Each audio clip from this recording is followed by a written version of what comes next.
देवताओं के राजा इंद्र की मक्कारी का एक सबूत है। इंद्र के द्वारा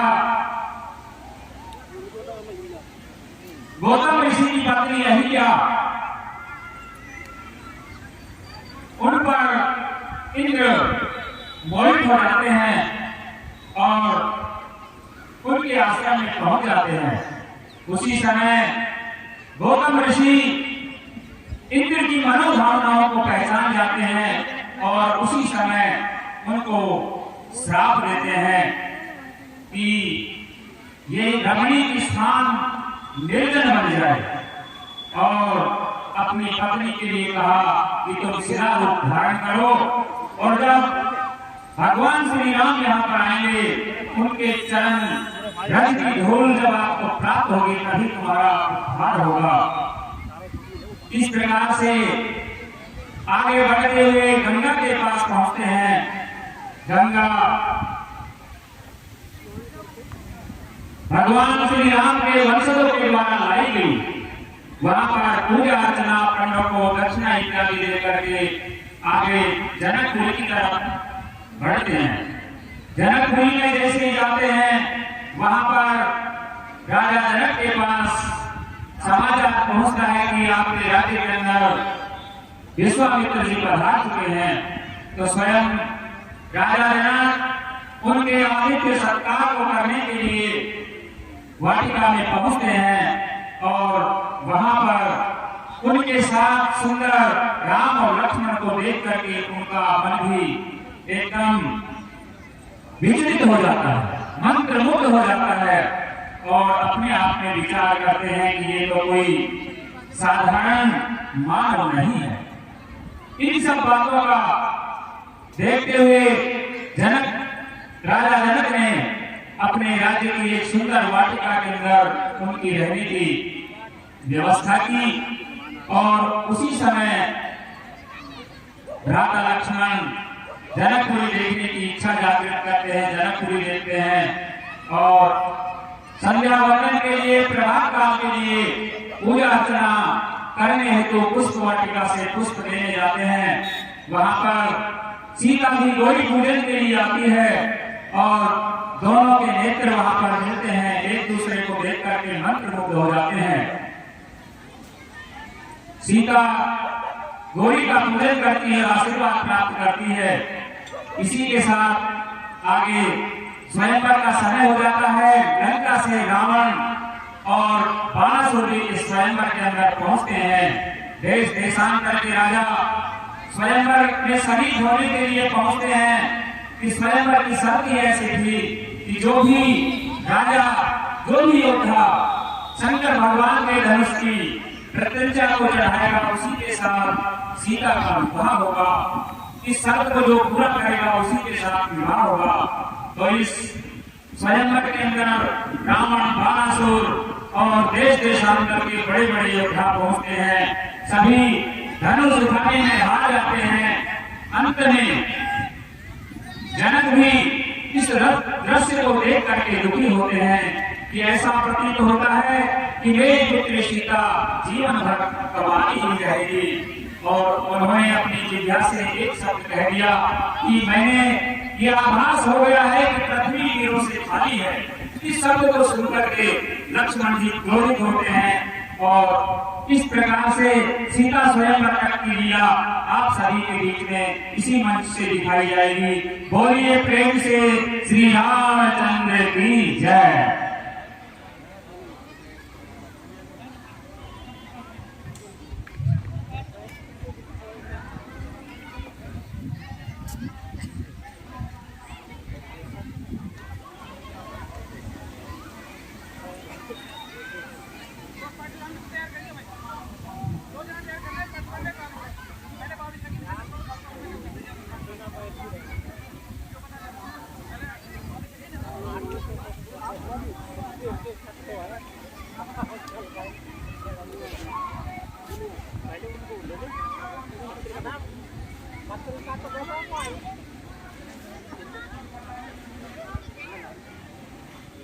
ये दूर स्वयंवर का समय हो गया है।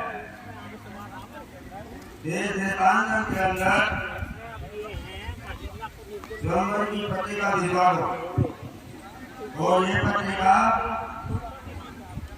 विश्वामित्र के आश्रम में तुम स्वयं देकर जाओगे और उनसे कहना कि राजा जनक ने आपको अवश्य याद किया है, आप स्वयंवर में पधारे। जो आपके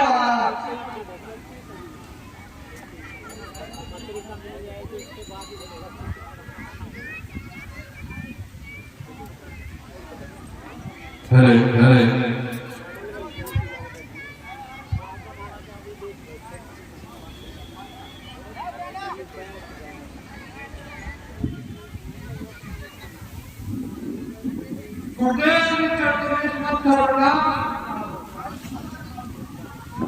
आपको सुन आज कैसे आगमन हुआ इतिहास राजा जनक ने एक पत्रिका दी है और उन्होंने मुझसे मोटी में कहा है विश्वामित्र से मेरी ये बात कहना कि स्वयंवर में तुमको अवश्य ही आना होगा।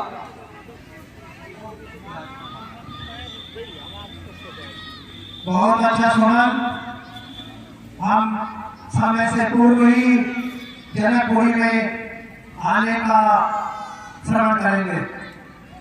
ठीक है गुरुदेव।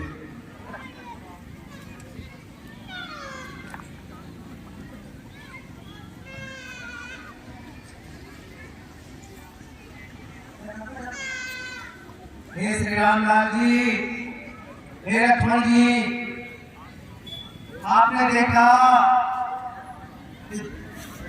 राजा जनक का निमंत्रण आया है, दूत जिसे लेकर के आया है वो राजा जनक के यहाँ राजा जनक की पुत्री का स्वयंवर है। उस स्वयंवर में मुझे जाना है। मैं यह इच्छा है, मेरा यह विचार है कि मैं आप लोगों को भी राजा जनक के यहाँ जनकपुर में सीता के स्वयंवर में ले जाऊं।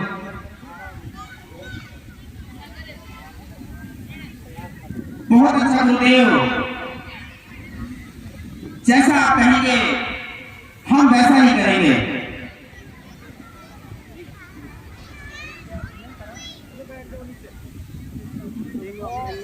राम लखन है ना, इसमें तो तुम यहाँ राम लखन आ जाएगा बैंक पे बैठ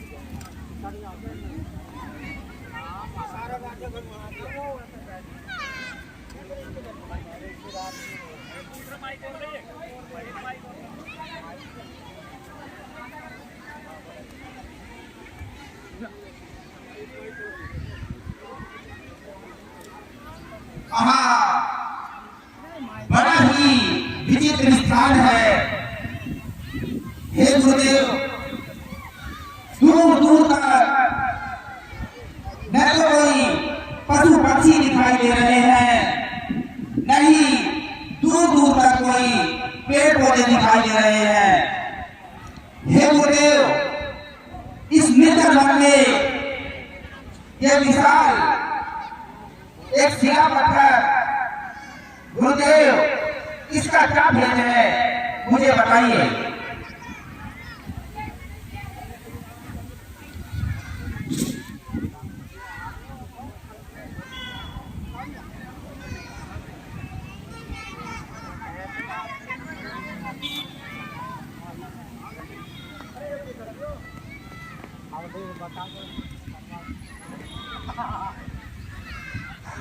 हे श्री रामचंद्र जी, यह कथा बड़ी विचित्र है।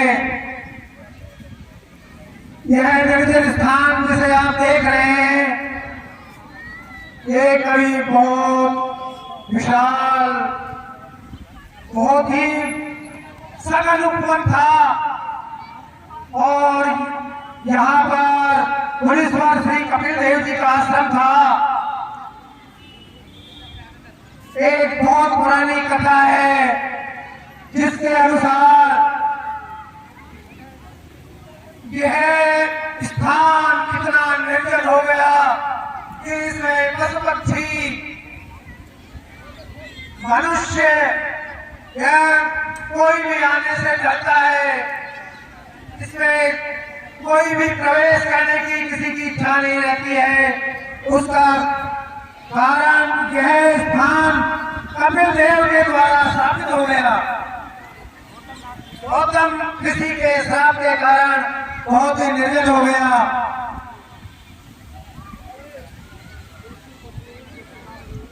उनकी पत्नी केलुशिला को दूर से दिखाई देती है। यह उनकी पत्नी अहिल्या है। यह गौतम ऋषि के श्राप के कारण सिलावट हुई पड़ी है। आपकी चरण रथ का इंतजार करते हुए ये बहुत समय से इनकी अवस्था में है। आप इन्हें अपने चरण रथ देकर इनका उद्धार कीजिए। हे गुरुदेव, यदि मेरे चरण रथ से इस पत्थर की शिला का उद्धार होता है तो मैं यह कार्य अवश्य करूंगा।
मेरे पति ने महाभारत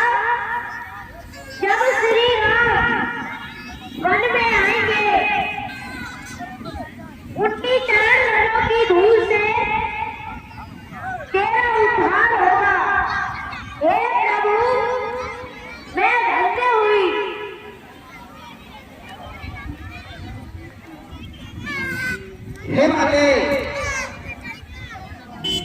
इसमें तेरा क्या हुआ, मेरा क्या हुआ? केवल मेरे रस की धूल से यदि भक्त का उद्धार होता है तो उससे बड़ा और क्या उपकार होगा? हे प्रभु, अब मुझे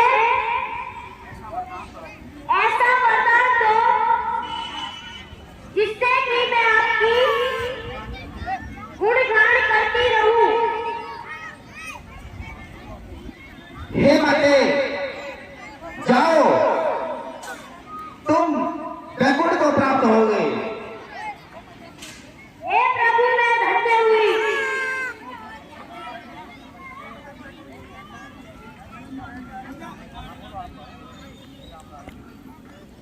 हे श्री रामचंद्र जी, ये आपके पुरखों की लाई हुई श्री गंगा जी हैं। आप यहाँ पर स्नान करें और पूजा अर्चना करें और यहाँ के पंडों को कुछ दान दक्षिणा दें।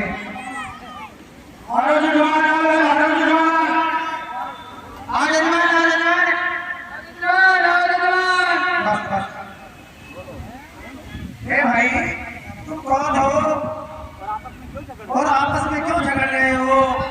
कोई एक व्यक्ति या कोई एक पंडा बताए कि आप इनके यजमान कैसे हैं, तभी इनको विश्वास होगा या मुझे विश्वास होगा। महाराज, मैं हूं इनका पंडा, तो ये सब तो नकली है। ये तो सबसे पहले एक रथ हुआ, दो रथ हुआ, 3, 4, 5, 6, 7, 8, 9 और 10 रथ। बोलता है 10 रथ के राम लक्ष्मण है। ऐसा नहीं है महाराज, मैं हूँ आपका असली पंडा।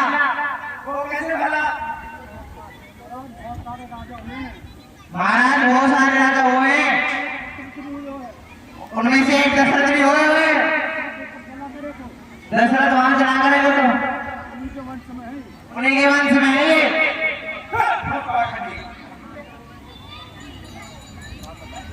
महाराज, मैं इनका असली पंडा हूँ महाराज।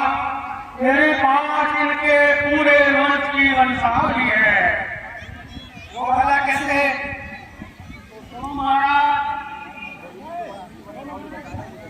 जो इनके वंश की वंशावली बताएगा, जो अवध की वंशावली को संपूर्ण रूप से बताएगा, वही इनका असली पंडा होगा। आज मेरे पास तो इनके 70 पुरखों तक की वंशावली है। मैं प्रमुख बता रहा हूँ। जिनके नाम से ये सागर, राजा सागर हुए हैं, जिनके पुत्र हुए कुसुमा, उनके पुत्र हुए भागीरथ, जो कि ये गंगा जी लाए थे, वो इनके पुरखों में मुख्य हैं। इसके बाद हुए राजा अज के हुए राजा दशरथ, और दशरथ के हुए 4 पुत्र, जिनके राम लक्ष्मण ये दोनों मेरे सामने खड़े। महाराज, मैं तो उनकी 70 पीढ़ी तक जानता हूँ और मेरा पोथा में सब कुछ लिखा हुआ है। इनके असली पंडे हैं, आपके पोथे में लिखा हुआ है। हमारा आप भी दक्षिणा के अधिकारी हैं, तो आप इनका स्नान कराइए और दक्षिणा लीजिए। तो महाराज, आप गंगा जी का पूजन करिए, गंगा जी में स्नान करिए और ब्राह्मणों को यथायोग हमको दान दीजिए। प्रभु, हम तो आपसे यही निवेदन करते हैं।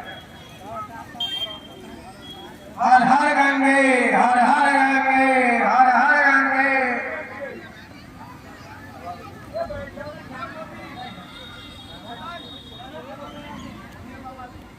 धन्य है महाराज, धन्य है। जय हो, जय हो, अयोध्या नरेश की जय हो।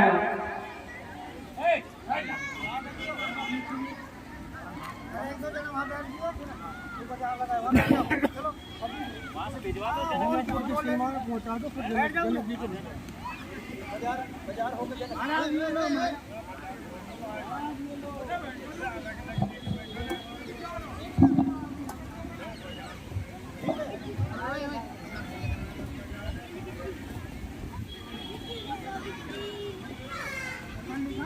श्री रामलाल जी, अब हम सब लोग जनकपुरी की सीमा में प्रवेश करने ही वाले हैं। जनकपुरी बहुत ही रमणीय नगर है। यहाँ के राजा हृदयलाल श्री जनकलाल जी हैं। बहुत ही धर्मात्मा एवं संपन्न राज्य है इनका। राजन, अभी अभी समाचार प्राप्त हुआ है, विश्वामित्र जी जनकपुर में प्रवेश कर चुके हैं। ये सुमन, ये तो बहुत अच्छा समाचार सुनाया। मैं स्वयं उनके सम्मान के लिए चलता हूँ। चलिए बाबा, चलिए।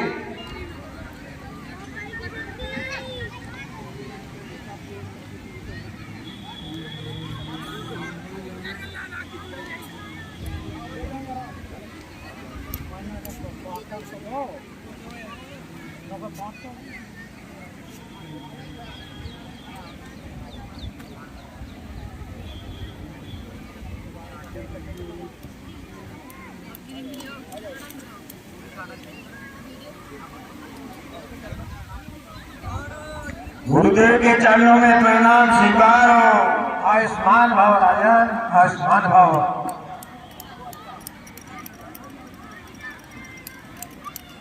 हे गुरुदेव, मैंने आपके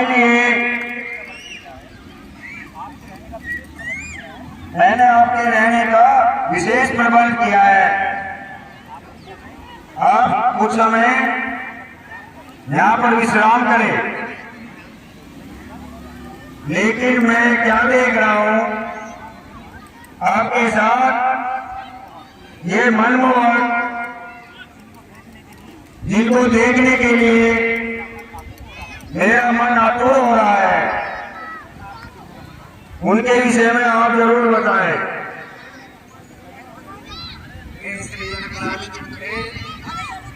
श्री जनकलाल जी, हे महाराजा जनक, ये कौशलपुर के राजा दशरथ के बड़े पुत्र श्री राम जी हैं और ये उनके लघु भ्राता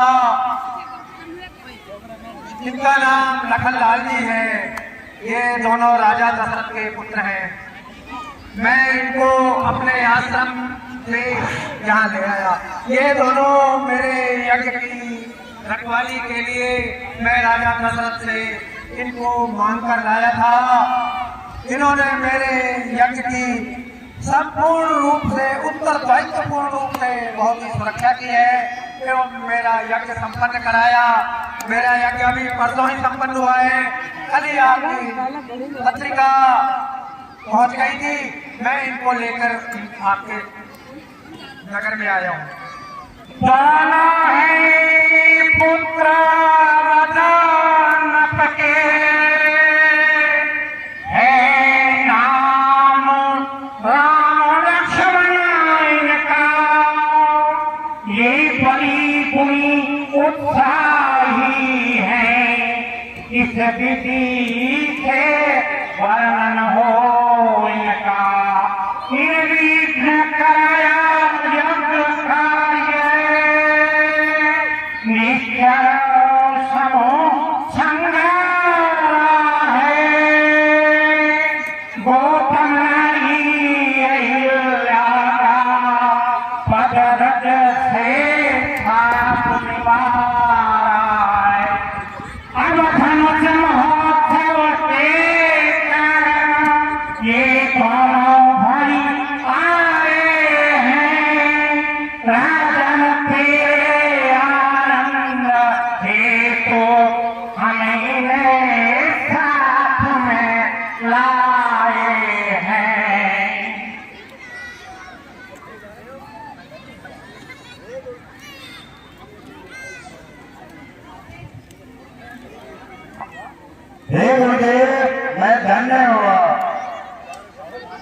मेरे आयोग भाग्य है जो दशरथ जी के राजकुमार मेरे स्वयंवर के अंदर पधारे हैं। हे गुरुदेव, राजकुमारों के अनुसार मैंने आपकी उचित व्यवस्था की है, आप वहां पर विश्राम करें। बहुत अच्छा राजन।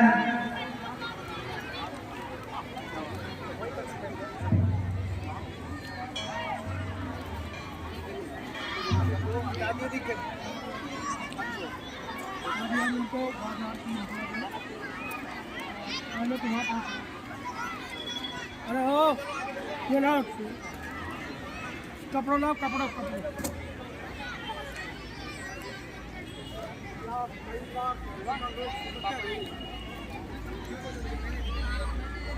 बुलाओगे एक चक्कर लाया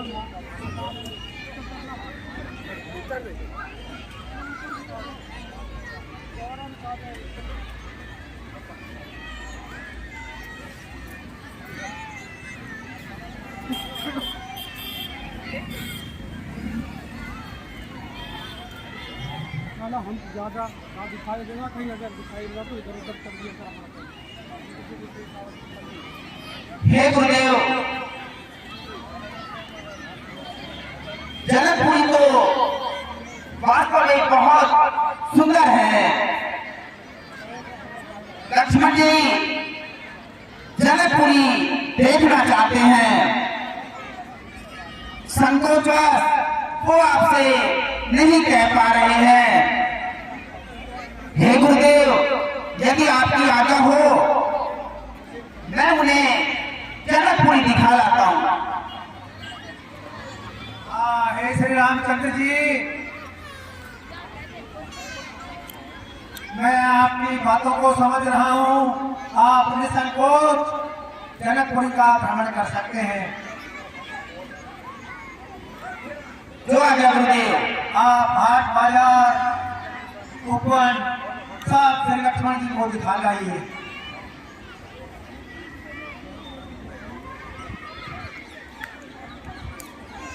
अरे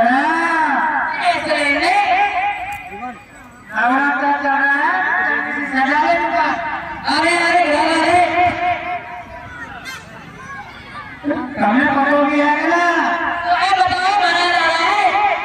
राजा दशरथ के पुत्र आ रहे हैं जनकपुरी देखने के लिए। हाँ, बढ़िया बढ़िया सामान दिए हुए हैं। ये बना लो, ये बना लो, ले लो, क्रीम ले लो, चूड़ी ले लो, ये बना लो, लिपस्टिक लो, ये भी ले लो ना, है बहू के काम आए लो।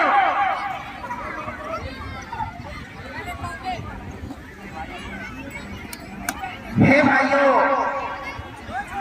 हमें कुछ नहीं खरीदना है, हम तो केवल जनकपुरी का भ्रमण करने आए हैं।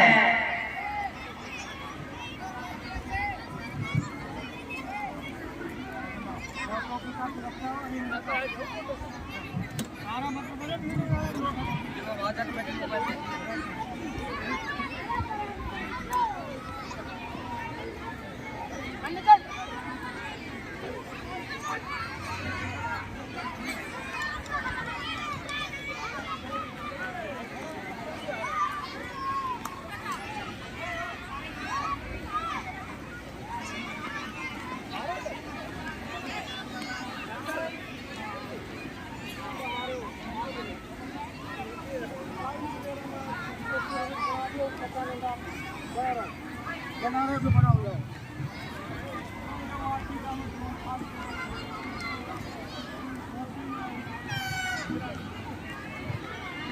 हे सुमन, स्वयंवर का समय हो रहा है। देश देशांतर के राजा आ चुके हैं। उनकी बैठने की समुचित व्यवस्था की जाए। जोहार भैया महाराज।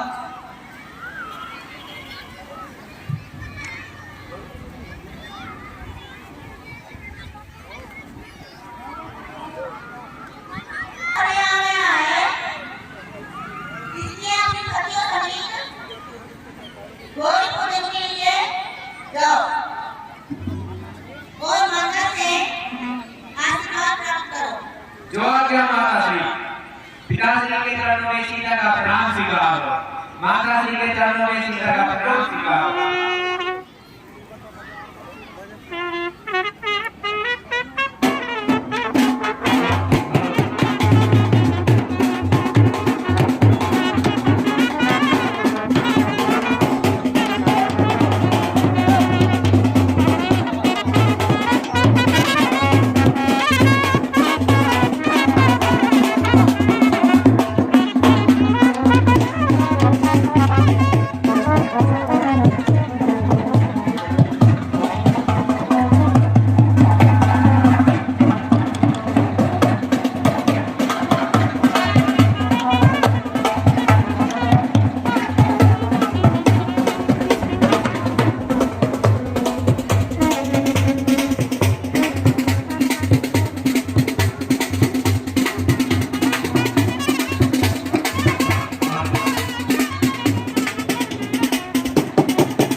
हे श्री रामचंद्र जी, प्रातःकाल का समय हो गया है।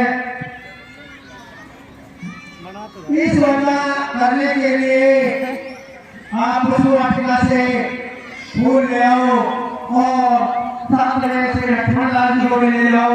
यहाँ से निकट नहीं पुष्प वाटिका है।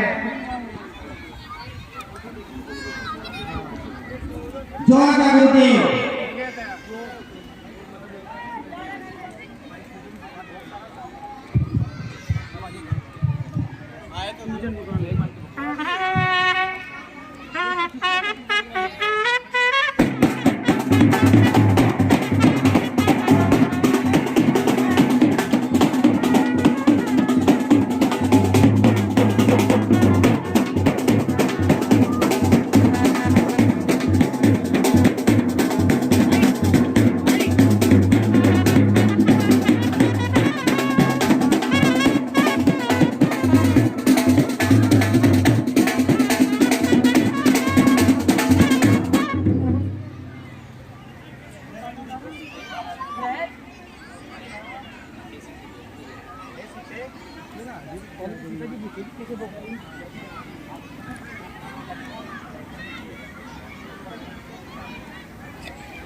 हे सखी, तुम किस प्रकार से भोलाई सी हो रही हो? तुम्हारा मन कैसे चकित हो रहा है? मेरी समझ में नहीं आ रहा। हे सीते, क्या तुम्हें ऐसा नहीं हुआ? देखो, वृक्षों के ओट में दो सुंदर युवक मुझे दिखाई दे रहे हैं। मैं तो उन्हीं को निहार रही हूँ। हे सखी, हमें तो होली का गुजर करना है, उसके बाद में देखेंगे। नहीं सीते, पहले उनके दर्शन करो, फिर होली का पूजन करेंगे। वो देखो, पेड़ों के ओट में मुझे दिखाई दे रहे हैं। हाँ सखी, मुझे भी दिखाई दे रहे हैं। बहुत सुंदर है, मनमोहक है। हे लक्ष्मण, ये कैसा मनोहर दृश्य है। आज मेरा मन पता नहीं क्यों विचलित हो रहा है? हे लक्ष्मण बड़ा अचंबा है, सारा गगन झंकार उठा, छा गई सरसता कमलों में, भ्रमरों का दल गुंजार उठा। इन सुंदर शब्दों को सुनकर बांसुरियां होता प्राता है, दुंदुभी बजाकर कामदेव दुनिया पर चढ़ता आता है। क्यों प्रकृति सुंदरी ने मन में प्रतीत नहीं चंचलता है, संयमी शांत मेरा स्वभाव रह रह कर आज मचलता है। जिस मन ने सदा नारियों को माँ बहन बराबर समझा है, उस मन की आज दशा ये क्यों होता मुझे आज अचंबा है। जिन कानों ने उपदेश सुने उनके अब रंग निराले हैं, जो नैन लजीले रहे सदा वह किसे देखने वाले हैं। लेकिन अपना यह धर्म नहीं जो देखे सुंदर कन्या को, हे भ्रात यहाँ से शीघ्र चलो, हो रही देर गुरु पूजा को।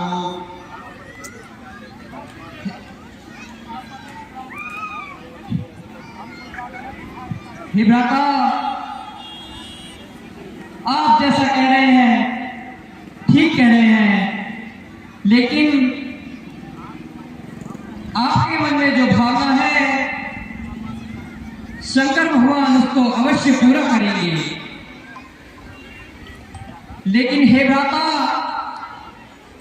हमें पुष्प वाटिका से अब चलना चाहिए। गुरुदेव इंतजार कर रहे होंगे।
हे माता, तुम्हारी जय हो, आपकी हमेशा जय हो।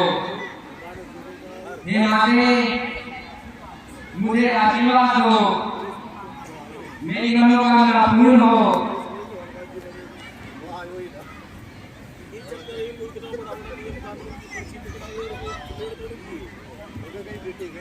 हे सीते, जो तुम्हारे मन को भाया है वो तुम्हें अवश्य प्राप्त होगा। सुन सी है सत्य आशीष हमारे,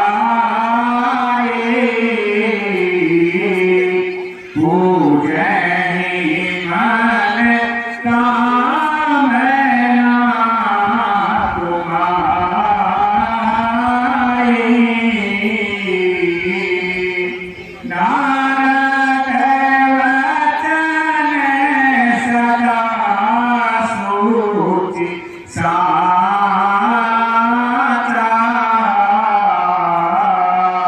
सो नहीं जाए मनोराजा।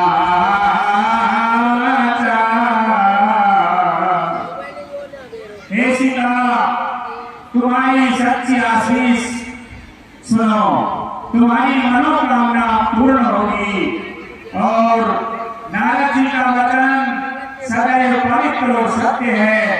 वही वर तुम्हें मिलेगा जिसने तुम्हारे मन को भाया है, ऐसा मेरा आशीर्वाद है।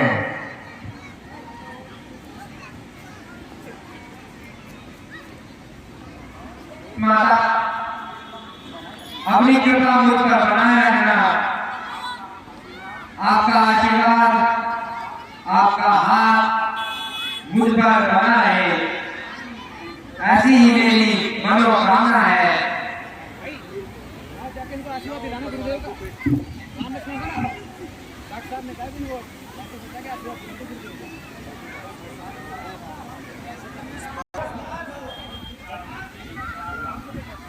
हे श्री रामचंद्र जी, वैसा मेरा यह आशीर्वाद है, तुम्हारी मनोकामना पूर्ण हो। हे तात श्री रामचंद्र जी,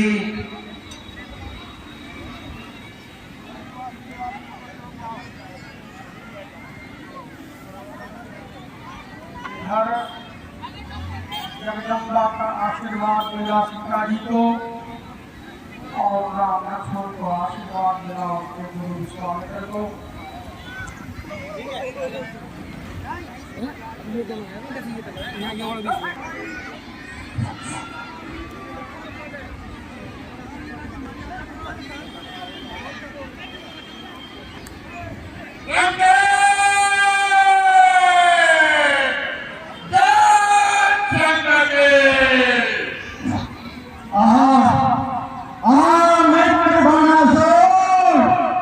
जय शंकर की अंकल आपको बहुत समय बाद दिखाई दिए।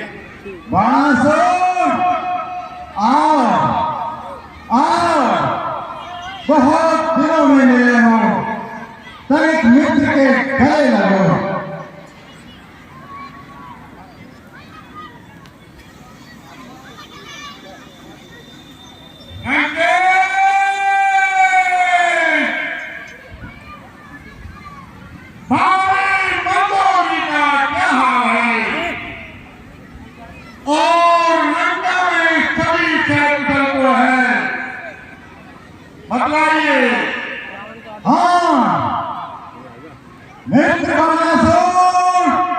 लंका में सब कुशल प्रकार से है।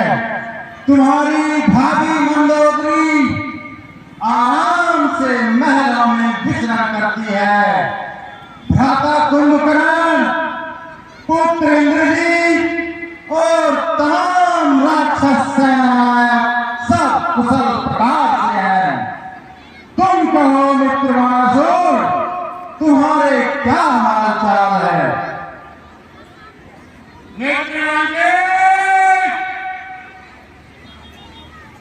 आपने सभी कुशल समाचार है, तो मैं भी सब प्रकार से कुशल पूर्वक हूँ। और आपका इधर किस प्रकार से आना हुआ, विस्तार से बताइए।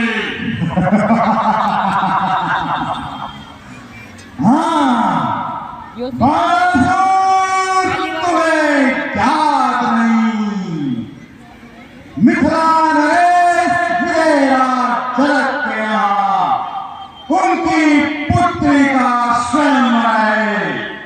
त्रिलोक विजयी दशानन उसी स्वयंवर में विजयराज जनक की पुत्री को वरने जा रहा है। मित्र बाणासुर, मैं उसी स्वयंवर में भाग लेने जा रहा हूं।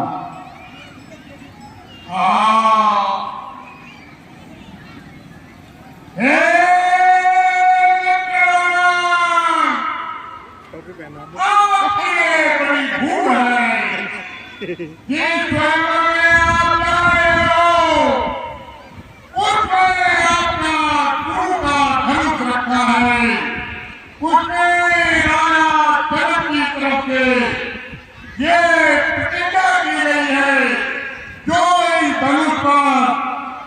तिलक कराएगा, उसी के साथ सीता का प्यार होगा। क्या आपको शर्म नहीं आती? आप अपने गुरु के धर्म के पर तिलक कराने जा रहे हो, जिसको आप पूछते थे, वो आपके राजगुरु का दूत है, उसी को छोड़ने जा रहे हो। जबी लग रही है नींद हैं? इस साइड। अच्छा, क्या उस स्वयंवर में महादेव का धनुष उस स्वयंवर की प्रतिज्ञा के लिए रखा है? भगवान महादेव का शिव धनुष। खैर, कोई चिंता की बात नहीं। अरे बाणासुर, मेरे लिए इस बात का कोई महत्व नहीं कि वो किसका धनुष है। बस मेरा तो एक ही उद्देश्य है, विधेयराज जनक की पुत्री का अपने लिए वरण करना। बस मुझे इसके अलावा और कुछ दिखाई नहीं दे रहा।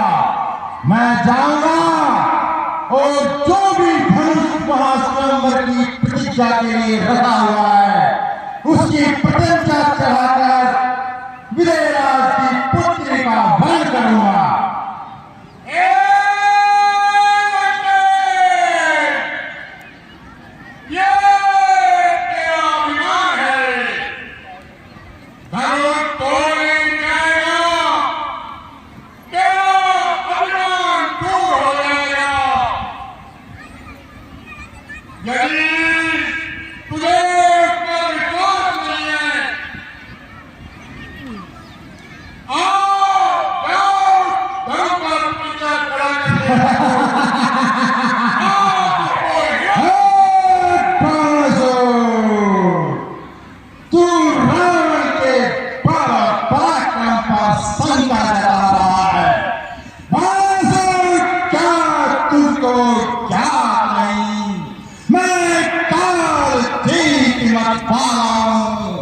जिसके कांटे का मंत्र नहीं, ऐसा बुलंद विस्फार, वो धनुष मेरी नजरों में क्या मायने रखता है। देख, मेरी इन विशाल भुजाओं ने कैलाश पहाड़ उठाया है। मेरे इन बाणों से सारा सुरमंडल थर्राया है। बाणासुर, तुझे मेरी शक्ति का भान नहीं। मैं क्षण भर में उस धनुष को एक ही झटके में उठाकर उसकी प्रतिज्ञा चढ़ाकर अपने प्रण को पूरा करूंगा। जाओ, तुम मेरी नजरों से ओझल हो जाओ।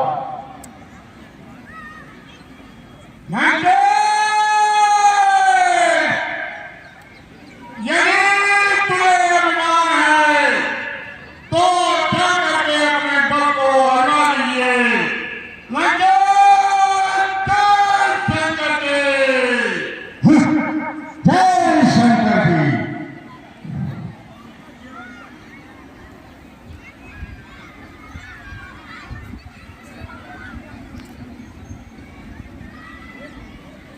जय,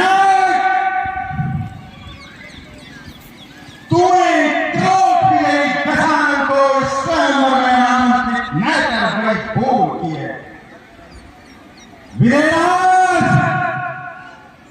क्रोध की गई रावण के इस प्रकार पान करने का दंड तुझे अवश्य दूंगा। पहले मैं महादेव के इस धनुष पर प्रतिज्ञा चढ़ाकर तेरी पुत्री सीता का हरण करता हूं। उसके बाद तुझे और तेरे द्वारा बुलाए गए इन राजा महाराजाओं की खबर लेता हूं।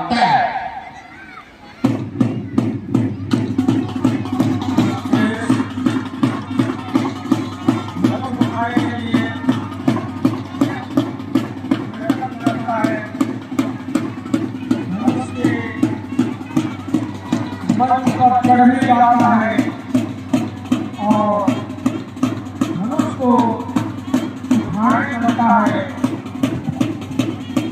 हे लंकेश, जरा मेरी बात सुने। आपकी मौसेरी बहन कुंभी नसी को मैदानों लिए जा रहा है। तुम्हारा भ्राता कुंभकर्ण इस समय सो रहा है। क्या? मेघनाथ निकुंभागार में भक्ति कर रहा है और विभीषण भी भक्ति में डूबा हुआ है। ये कैसी आकाशवाणी है? ये कैसी विडंबना है? मैं यहाँ मेरे प्रण को पूरा करने आया था, परंतु बहन कुंभी नसी और संपूर्ण राक्षस कुल के गौरव का प्रतिष्ठा का सवाल है। बहन कुंभी नसी को मैदानों लिए जा रहा है। मैदानों, तुझे इस उद्दंडता का स्वाद चखाने में आ रहा हूं। परंतु विदेहराज जनक की इस बनी हुई राजसभा में मेरे द्वारा किए गए संकल्प का क्या होगा? इस प्रण का क्या होगा कि सीता का वरण मैं ही करूंगा। खैर, पहले कुल की मर्यादा जरूरी है। सीता के वरण को मैं फिर देखूंगा, परंतु हे विदेहराज, मिथिला नरेश जनक सुन ले। देश देशांतर के राजाओं से भरी हुई ये सभा सुन ले कि ये त्रिलोक विजयी दशानन, ये रावण ये प्रण करता है कि एक दिन तुम्हारी पुत्री सीता को मैं लंका अवश्य ले जाऊंगा। मैं सीता को लंका अवश्य ले जाऊंगा। अभी मैं जा रहा हूं। इस प्रकार एक संकट की स्थिति। आप आज्ञा करो, आप आदेश करिए। केंद्र में सही और फोकस पे आ रही है। राजन, स्वयंवर का समय हो गया है। देश देशांतर से पधारे हुए राजाओं को स्वयंवर की शर्तें बताओ।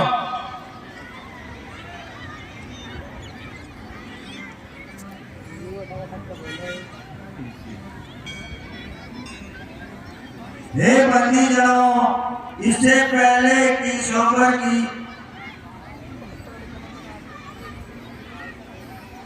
का आयोजन किया जाए, यहाँ पर उपस्थित सभी वीर योद्धाओं को स्वयंवर की शर्त बताई जाए। बहुत अच्छा महाराज। भर कर रखा है दोनों भर कर।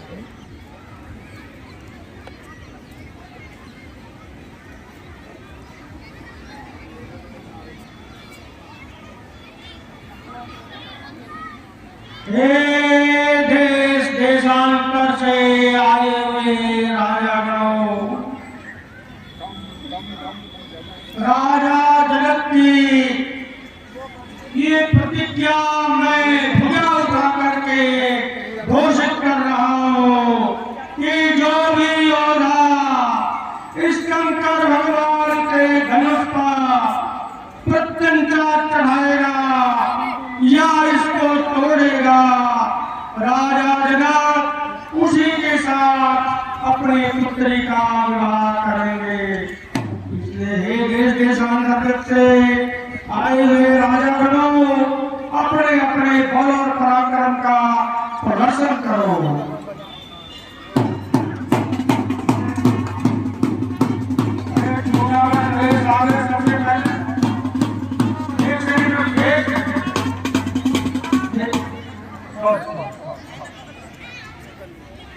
महाराज विश्वामित्र जी दोनों राजकुमारों के साथ पढ़ा रहे हैं। आप महाराजों के लिए नियत निष्ठा है उसके ऊपर कुछ सोचना है।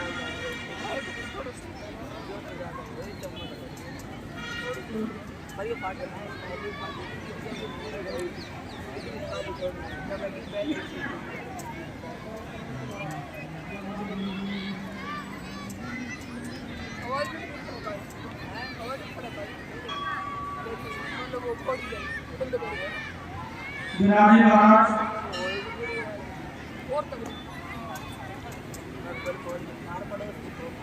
मैं पटना नरेश में कहता हूँ कि अपने पराक्रम का वर्णन करता है।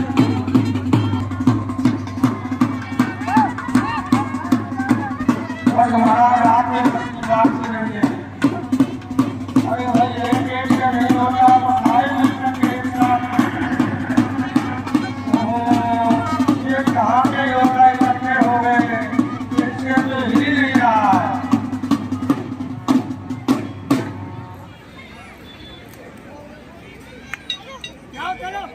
आए योद्धाओं को अपने अभियान में विफल देख करके राजा जनक दुखित होकर के अपनी भावना प्रकट करते हैं।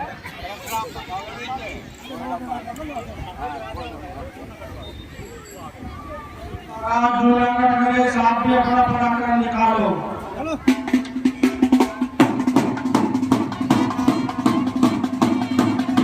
ओह महाराज बस हो गया। अरे सब भीड़ हो गई है। राजा लोग तो विफल रहे, अब आपका क्या आदेश है? हे दीप दीप के राजा गण, हम किसे कहें बलशाली है। हमको तो यह विश्वास हुआ पृथ्वी वीरों से खाली है। पहले ख्याल होता ऐसा तो ये बेबसी नहीं होती।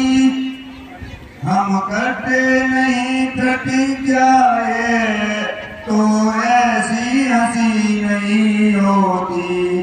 आसरा छोड़ प्रस्थान करो, दुख दुख हमें दिया है दाता ने। सीता सुकुमारी का विवाह दिखाई नहीं विधाता ने। बस महाराज बस, कुछ करो होश से, बात राजा जनक कुछ करो होश से, बात राजा जनक।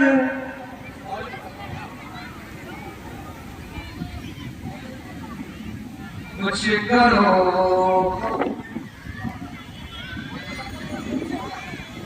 कुछ करो होश से, बात राजा जनक। ऐसी बातें बताना मुनासिब नहीं। कुछ करो होश से, इस तरह से हरकत करनी हर एक की। इस तरह से हरकत करनी हर एक की। युगाए बताना मुनासिब नहीं। कुछ करो होश से, क्षत्रिय वंश का हो गया खात्मा। अजी क्षत्रिय वंश का जी हो गया खात्मा। ऐसी बातें बताना मुनासिब नहीं। कुछ करो होश से, कर लिया फैसला घर ही में बैठ कर। कर लिया फैसला घर ही में बैठ कर। ऐसी शीखी जताना मुनासिब नहीं। कुछ करो होश से, यूं बुला करके घर पर किसी शख्स को। अजी यूं बुला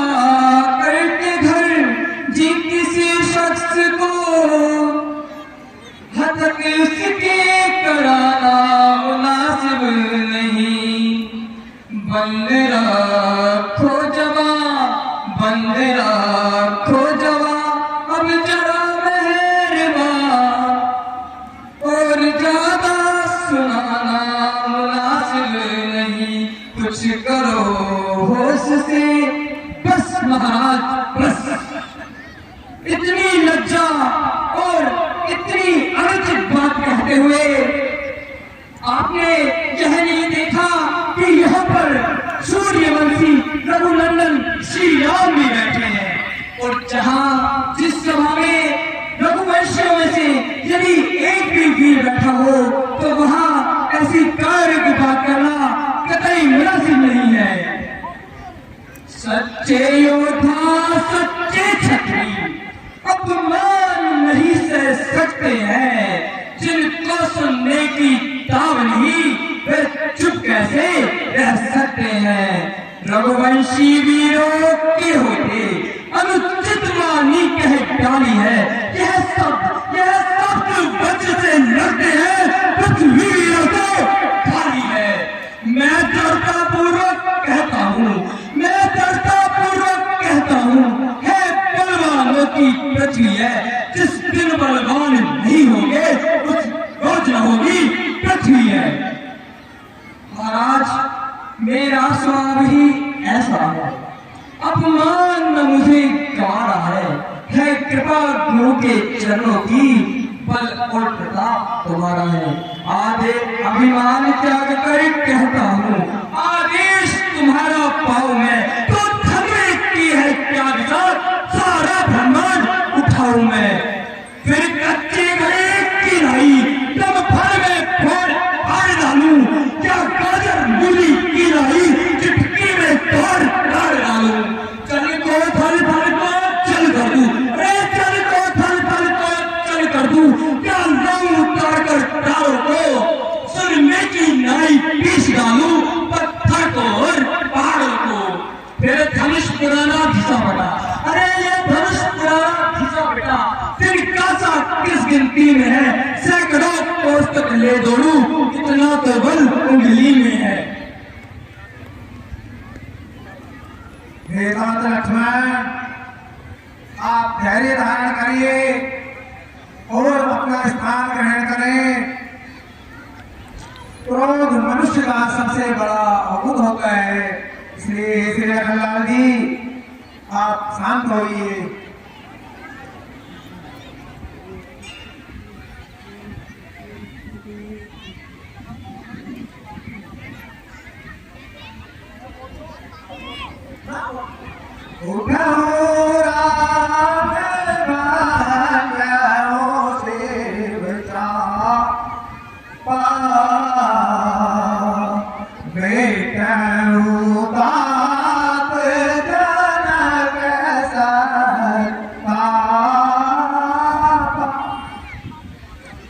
श्री रामलाल जी आप राजा जनक के संतान का दूर कीजिए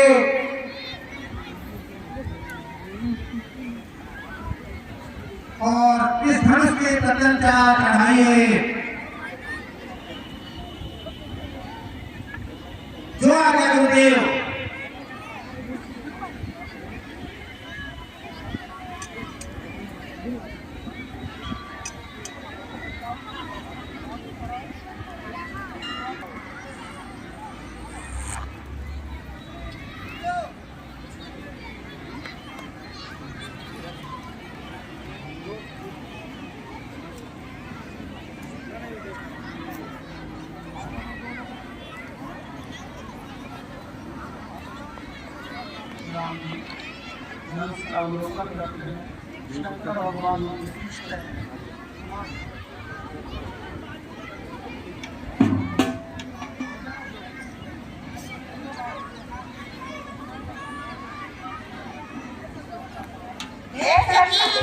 राजा को कोई नहीं समझा सकता।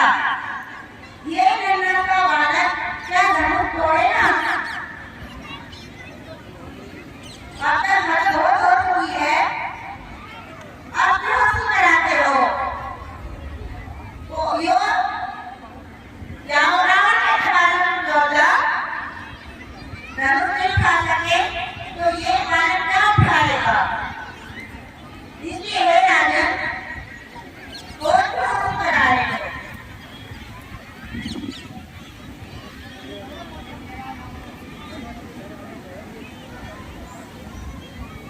हे खानी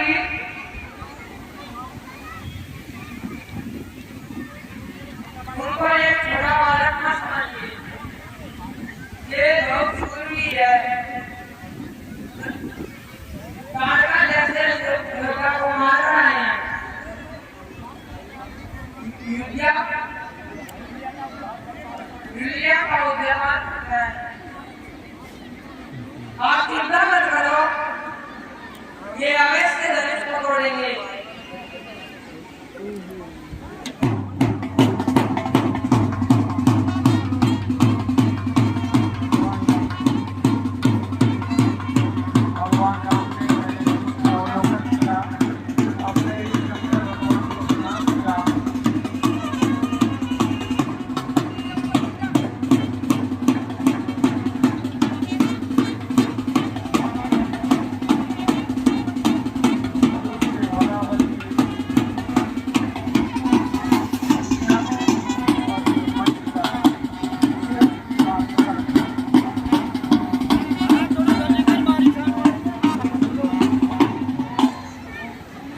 सावधान लक्ष्मण, सावधान। धनुष टूटने पर पृथ्वी हिल जाएगी। सावधान लक्ष्मण, सावधान। ठीक है भ्राताश्री, मैं अभी पृथ्वी को थामे देता हूं।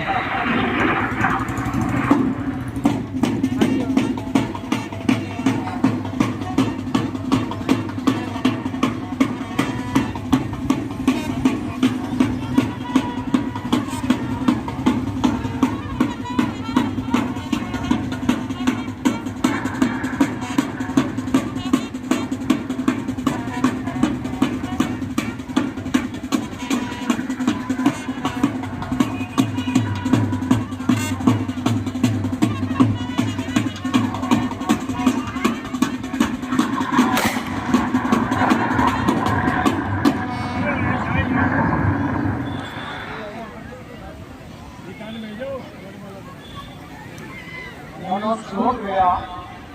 सखियों के साथ सीता जी वरमाला पहनाने के लिए चली।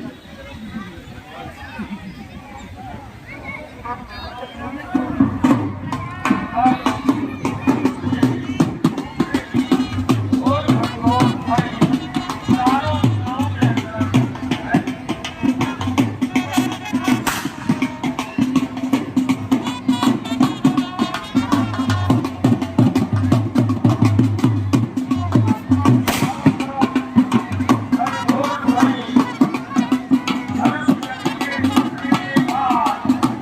subscribe cho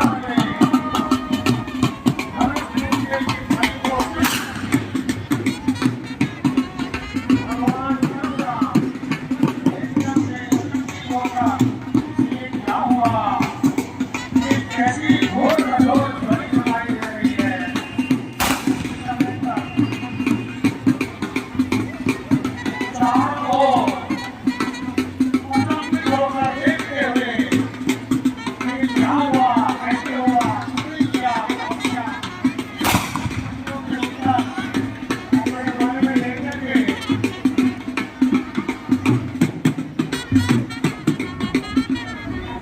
Ghiền Mì Gõ